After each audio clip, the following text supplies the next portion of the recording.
முஃமினுடைய குணம் எவ்வாறு தெரியுமா இருக்க வேண்டும்? கல் ஜமலில் ஆனிஃப், இழுத்தால் இழுப்பட்டு வரக்கூடிய ஒட்டகத்தை போல் இருக்க வேண்டும். உங்களுக்கு ஒட்டகத்தை தெரியும், சாதாரண சின்ன ஒரு குழந்தை போய் கயிற்றை இழுத்தாலும் அப்படியே இழுப்பட்டு வரும். இழுத்தால் இழுப்பட்டு வரும்.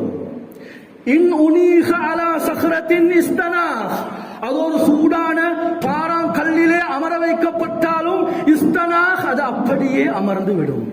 ஒரு முஃமினுடைய குணம் இவ்வாறு இருக்க வேண்டும் என்று ஸல்லல்லாஹு அலைஹி வஸல்லம் அவர்கள் தெளிவுபடுத்தியிருக்கிறார்கள். லையின் என்ற வார்த்தை சகோதரர்களே, இது மிருதுவானது.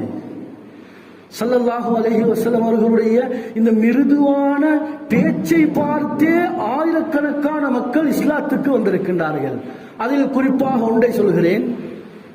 ஒரு ஹபஷி அடிமை, கருத்த ஹபஷி அடிமை மதீனாவிலே ஒரு பகுதியிலே இருக்கிறார். நபி ஸல்லல்லாஹு அலைஹி வஸல்லம் அவர்கள் இன்ன குணாதிசயங்களோடு இருக்கிறார்கள் என்ற விஷயம் கேள்விப்படுகிறது. அவன் ஒரு ஹைபர் என்ற இடத்தில் இருக்கக்கூடிய ஒரு யகூதியுடைய ஆடுகளை மேய்த்துக் கொண்டிருக்கிறான். கேள்விப்பட்டது, நபி அவர்கள் வந்திருக்கிறார்கள். ஆடை மேய்ப்பதற்காக வேண்டி வந்து ஸல்லல்லாஹு அலைஹி வஸல்லம் அவர்களை சந்திக்க பார்க்கிறார். ஸல்லல்லாஹு அலைஹி வஸல்லம் அவர்கள் கூடாரத்திலே மனைவியோடு இருக்கின்றார்கள்.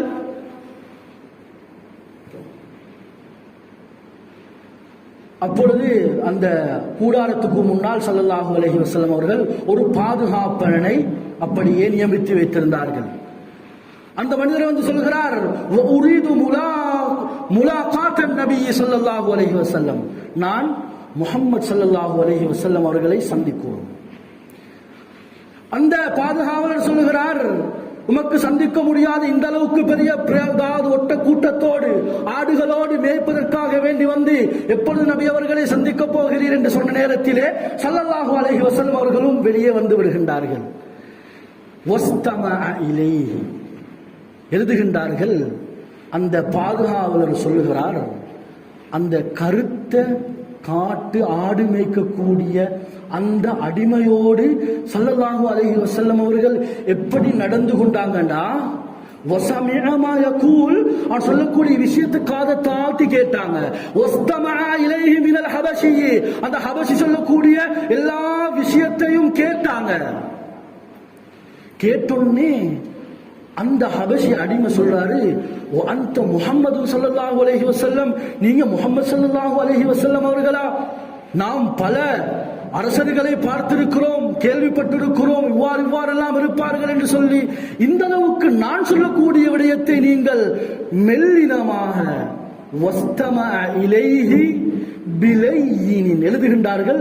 மிகவும் மிருதுவாக பிபுத்தின் பாசமாக அவர் சொல்லக்கூடிய விடயத்தை கேட்டே அஷ்ஹது அல்லா இலாஹ இல்லல்லாஹ் வ அஷ்ஹது அன்ன முஹம்மதர் ரசூலுல்லாஹ் என்ற கலிமாவை சொல்லி அதே இடத்தில் இஸ்லாத்தை ஏற்றுக்கொண்டு விட்டான். கண்ணியமான சகோதரர்களே, இதுதான் எங்களுக்கு உண்டான முன்மாதிரி. அது வியாபாரத்தில் இருக்கலாம், குடும்ப வாழ்க்கையில் இருக்கலாம், அண்டை வீட்டுக்காரர்களோடு இருக்கலாம், கொடுக்கல் வாங்கல், இன்னொரு என்ன பிசினஸ் டீல்களில் இருக்கலாம். இவர்களோடு நாம் எல்லா விடயங்களிலும் இந்த மிருதுவான தன்மையை நாம் எடுத்துக்கொண்டு நாம் செயற்படுவோம் என்றிருந்தால் சகோதரர்களே, உலகத்திலும் பாக்கியசாலிகள். மௌத்துக்கு பின்னால் இருக்கக்கூடிய மீசானுடைய தராசியிலும் இந்த நற்குணத்தை விடவும் பாரமான வேறொன்றும் இல்லை என்ற கருத்தை ஸல்லல்லாஹு அலைஹி வஸல்லம் அவர்கள் தெளிவுபடுத்தியிருக்கிறார்கள். எனவே சகோதரர்களே, இந்த நல்ல குணங்களுக்கு நாம் அனந்தரக்காரர்களாக மாறுவோம்.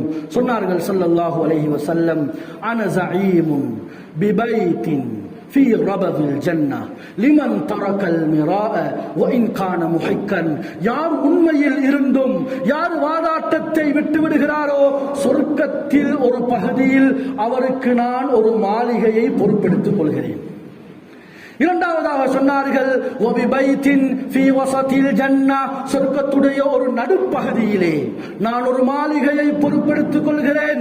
லிமன் தரக்கல் கதிப வைன் கான மாசிஹன், கேலிக்காவது யாரு பொய்யை விடுகின்றானோ இவருக்காக வேண்டி சொர்க்கத்துடைய நடுப்பகுதியிலே ஒரு மாளிகையை நான் பொறுப்பெடுத்திருக்கிறேன். கடைசியாக சொன்னார்கள், வபிபைத்தின் ஃபீ அலல் ஜன்னா, சொர்க்கத்தின் ஆக உயர்ந்த பகுதியிலே ஒரு மாளிகையை நான் பொறுப்பெடுத்திருக்கிறேன். அது யாருக்கு தெரியுமா? லிமன் ஹஸ்ஸன ஹுலுகஹு, யார் தன்னுடைய குணங்களை, குணாதிசயங்களை நல்ல குணமாக மாற்றிக்கொள்கிறாரோ, குர்ஆன் சுன்னாவுக்குட்பாறு தன்னுடைய குணங்களை மாற்றிக்கொள்கிறாரோ, இவருக்கு சொர்க்கத்தில் ஆக உயர்ந்த பகுதியில் ஒரு வீட்டை, ஒரு மாளிகையை தான் பொறுப்பெடுத்திருக்கிறேன் என்று ஸல்லல்லாஹு அலைஹி வஸல்லம் அவர்கள் தெளிவுபடுத்தி இருக்கிறார்கள். எனவே கண்ணியம்